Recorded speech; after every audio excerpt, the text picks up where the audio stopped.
German folk, National Socialists, the hour has finally come for me, weighed down by heavy burdens and sentenced to remain silent for months, to speak openly.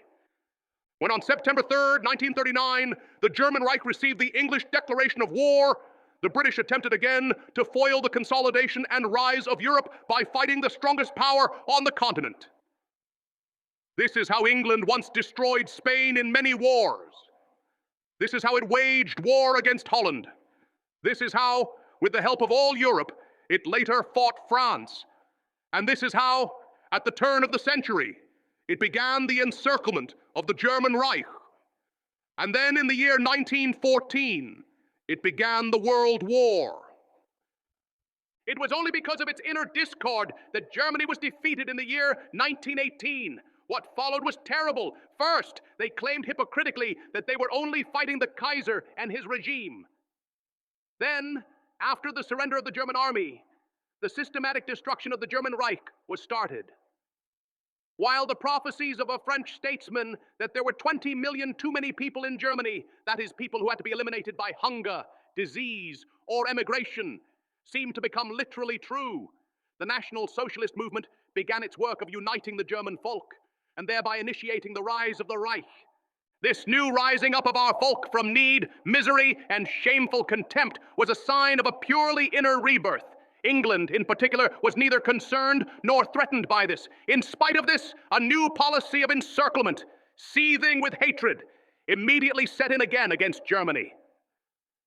At home and abroad, there was the well-known conspiracy between Jews and Democrats, Bolsheviks and reactionaries, with the single goal of preventing the establishment of a new German people's state and plunging the Reich again into impotence and misery. Besides us, the hatred of this international worldwide conspiracy singled out those people whom fortune has likewise overlooked and who are also forced to earn their daily bread in a hard struggle for existence. Italy and Japan especially were denied their share of the goods of this earth. Like Germany, yes, they were virtually forbidden them. The alliance of these nations, therefore, was only an act of self-defense in view of the threatening egotistic international coalition of wealth and power. In 1936, Churchill declared, according to the statements of the American General Wood before a committee of the American House of Representatives, that Germany was again becoming too powerful and therefore had to be destroyed. In the summer of 1939, England thought the time had come to realize the new destruction by a repetition of a comprehensive policy of encirclement directed against Germany. The method of the campaign of lies, staged for this purpose, was to declare other people threatened, to trap them with British guarantees and promises of assistance, and then, as in the World War, to let them march against Germany. And so England, from May to August 1939, succeeded in spreading the idea that Lithuania, Estonia, Latvia, Finland, Bessarabia, as well as the Ukraine, were directly threatened by Germany. Some of these states were thereby seduced into accepting the guarantees connected to these claims, and so joined the new front of encirclement against Germany. Under those circumstances, I believed before my conscience and the history of the German folk that I could not only assure these states, that is, governments, of the falsehood of the British claims, but also calm the strongest power of the East by making solemn declarations on the limits of our respective interests.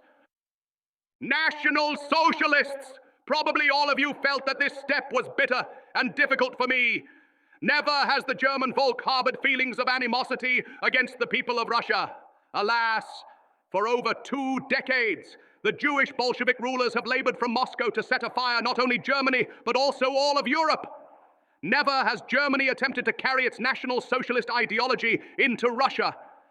However, the Jewish Bolshevik rulers in Moscow have constantly undertaken to force their rule on our people and others in Europe as well, and not merely ideologically, but especially in terms of military force and power. In all countries, the consequences of the activities of this regime were chaos, misery, and famine.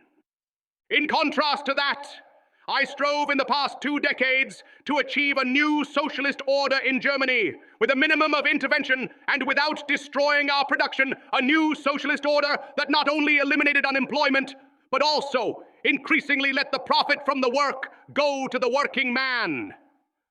The successes of this policy of a new economic and social order for our folk, the systematic overcoming of social differences and class distinctions, are unequaled in the world. Therefore, in August 1939, despite great misgivings, I sent my foreign minister to Moscow to attempt there to counteract the British policy of encirclement against Germany. I did this only because of a sense of responsibility to the German folk, and above all, in the hope of achieving a lasting détente in the end, and perhaps lessening the sacrifices which might otherwise be demanded of us. And then, after Germany solemnly declared in Moscow that the aforementioned areas and countries were outside the German sphere of interest, with the exception of Lithuania, a special agreement was made in case England succeeded in driving Poland to war against Germany. Here, too, the German demands were limited and stood in no relation to the accomplishments of the German arms. National Socialists! The consequences of this treaty, which I desired in the interest of the German folk, were very hard on the Germans living in the countries concerned. Far more than 500,000 German Volksgenossen, all small farmers, craftsmen, and workers, were forced practically overnight to leave their former homeland in order to escape a new regime, which at first threatened them with infinite misery and sooner or later with complete extermination. In spite of this, thousands of Germans disappeared. It is impossible to know what happened to them or where they are now. Among them, there are 160 men with German Reich citizenship.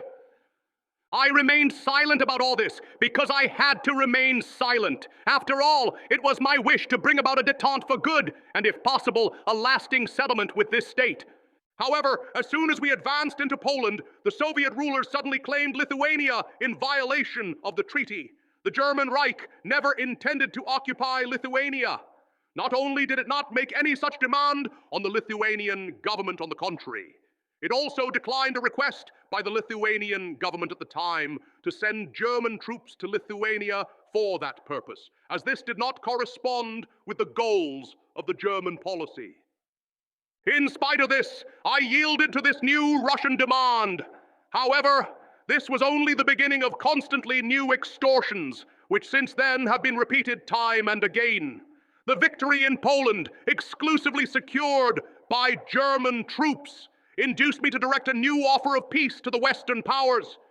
It was rejected because of the international and Jewish warmongers.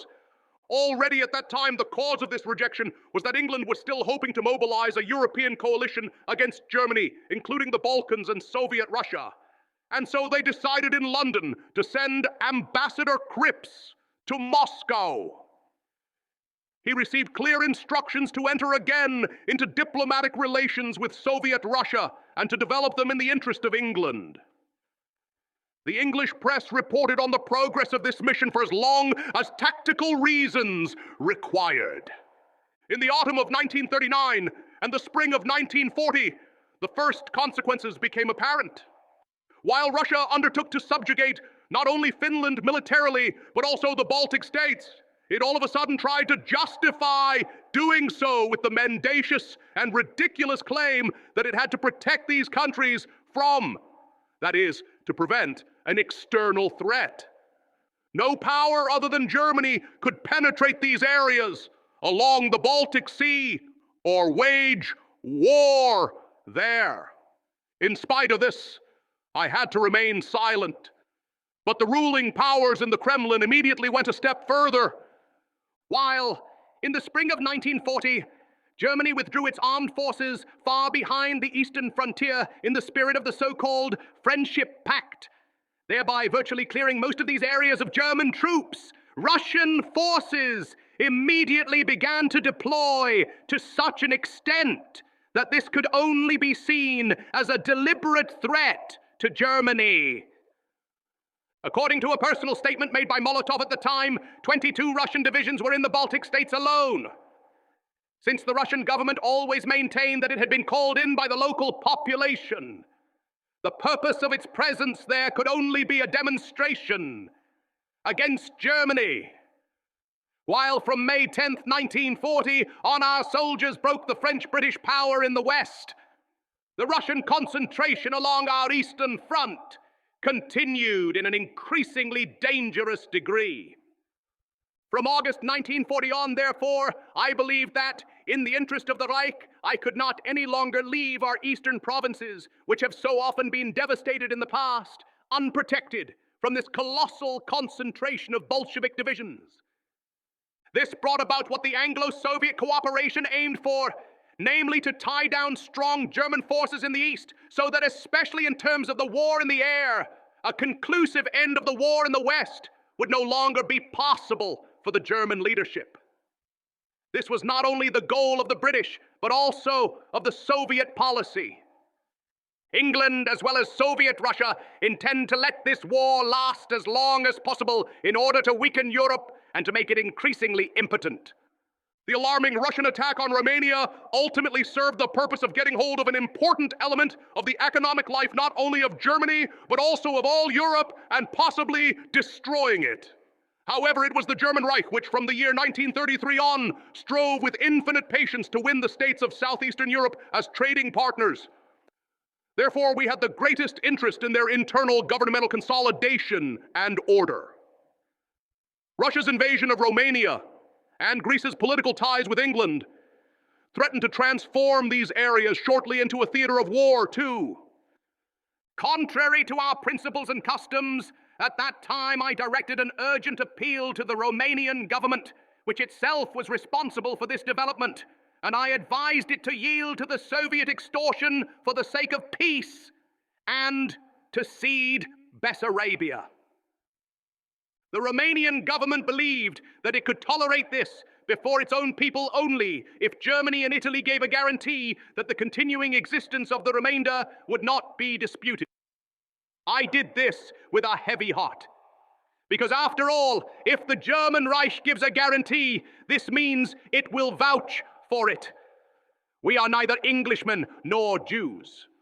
So I believe myself to have rendered a service to peace in these areas practically at the last minute, even if this meant taking on a heavy responsibility myself. In order to resolve these problems for good and to obtain clarity on the Russian attitude to the Reich, as well as under the pressure of the consistently increasing mobilization along our eastern borders, I invited Mr. Molotov to Berlin. The Soviet foreign minister now demanded a clarification by Germany, that is, its answer to the following 4 questions. Molotov's first question: in the event of a Soviet attack on Romania, will the German guarantee to Romania be directed against Soviet Russia? My answer: the German guarantee is a general one and is absolutely binding for us.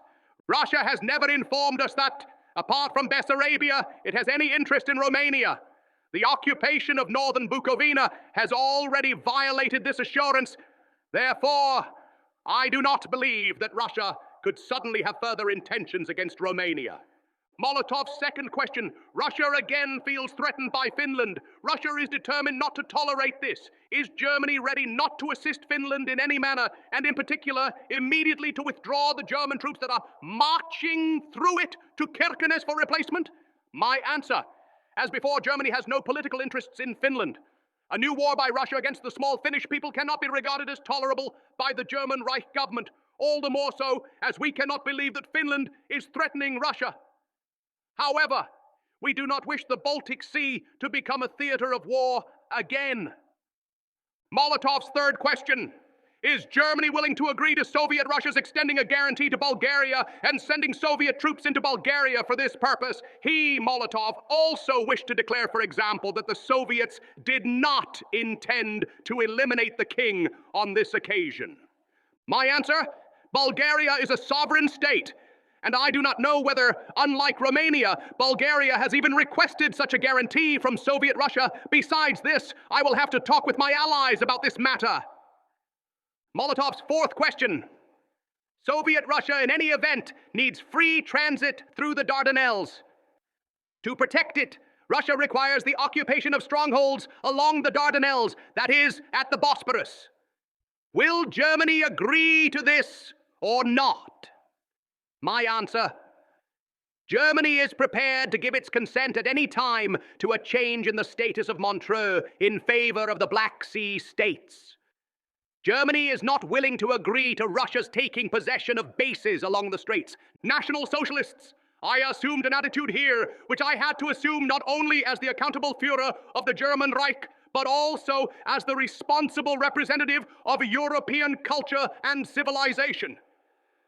The consequence was a reinforcement of the Soviet activities directed against the Reich, particularly the immediate start of subversive activities inside of the new Romanian state, and the attempt to remove the Bulgarian government by propaganda. With the help of the confused, naive heads of the Romanian Legion, a coup d'etat was staged in Romania with the goal of toppling the head of state, General Antonescu, and to create chaos in the country so that the elimination of legitimate authority would remove the preconditions for the German guarantee to take effect. Despite this, I still believed that it was best to remain silent. Immediately following the failure of this undertaking, a renewed reinforcement of the Russian troop concentrations along the eastern border of Germany took place. Armored units and parachute troops were moved in increasing numbers, alarmingly close to the German border. The German Wehrmacht and the German homeland know that only a few weeks ago, not a single German panzer or motorized division was on our eastern border. Had there been need of conclusive proof of the coalition between England and Soviet Russia, which had meanwhile come about despite all the diversions and disguises, then the Yugoslav conflict would have served as such. While I labored to make a last attempt to pacify the Balkans, and with the understanding cooperation of the Duce, I invited Yugoslavia to join the tripartite pact. England and Soviet Russia worked together to organize the turmoil which overnight removed the government that was willing to negotiate. The German Volk can be told today. The Serbian coup de main against Germany took place not only under the English, but essentially under the Soviet flag. Since we remained silent on this matter as well, the Soviet leadership went a step further. Not only did it organize the Serb putsch, but also, only a few days later, it concluded the well-known Friendship Pact with its new subservient creatures. This was intended to encourage the Serbs in their resistance to a pacification of the Balkans and to goad them on against Germany. And this was not a platonic ambition. Moscow demanded the mobilization of the Serbian army. Since I still believed that it was better not to speak, the ruling powers in the Kremlin went a step further. The German Reich government today possesses documents which prove that Russia, in order to get Serbia finally to fight, promised to deliver weapons, planes, ammunition, and other war materiel via Salonika. And this occurred almost exactly at the same moment when I gave the Japanese Foreign Minister Matsuoka advice to seek a détente with Russia, always in the hope of rendering peace a service. Only the rapid breakthrough to Skopje and the taking of Salonika by our peerless divisions have prevented the ambitions of this Soviet Anglo-Saxon conspiracy. The Serbian Air Force officers escaped to Russia and were welcomed there immediately as allies. The victory of the Axis powers in the Balkans alone prevented the plan to engage Germany in battle in the southeast for months on end this summer, while in the meantime, the concentration of the Soviet armies would be completed, their readiness for battle reinforced, and then, together with England and supported by the expected American deliveries, Russia would strangle and eventually crush the German Reich and Italy. Through this, Moscow not only violated the provisions of our Friendship Pact, it has also betrayed this pact most wretchedly. And all this, while the ruling powers in the Kremlin, as in the case of Finland and Romania, hypocritically spoke of peace and of friendship abroad. If previously circumstances forced me to be silent time and again, the time has come when continuous sitting back and watching would not only be a sin of omission, but also a crime against the German folk, yes, against all of Europe. Today, approximately 160 Russian divisions stand at our border. For weeks, there have been persistent violations of this border, not only down here, but also far up north, as in Romania. Russian pilots amuse themselves by light-heartedly looking over these borders, perhaps to prove to us that they already feel themselves the masters of these territories. On the night of June 17th to 18th, Russian patrols reconnoitered German Reich territory and could only be driven back after a lengthy exchange of fire. Therefore, the hour has now come in which it has become necessary to oppose this conspiracy of the Jewish Anglo-Saxon warmongers, and likewise the Jewish ruling powers in the Bolshevik control station at Moscow. German Volk! At this moment, the greatest concentration which the world has ever seen in terms of scope and dimensions is taking place. In unison with the Finnish comrades, the victorious warriors of Narvik stand at the Arctic Ocean. German divisions, under the command of the conqueror of Norway, protect Finnish soil, together with the heroic Finnish freedom fighters under their marshal. The formations of the German front in the east reach from East Prussia to the Carpathian Mountains. On the banks of the Pruth River, the lower reaches of the Danube, up to the shores of the Black Sea, German and Romanian soldiers unite under General Antonescu. The mission of this front, therefore, is no longer the protection of individual countries, but the securing of Europe, and hence the salvation of all. Today, I have therefore determined to lay the fate and the future of the German Reich and of our Volk again into the hands of our soldiers. May the Lord Almighty help us especially in this battle,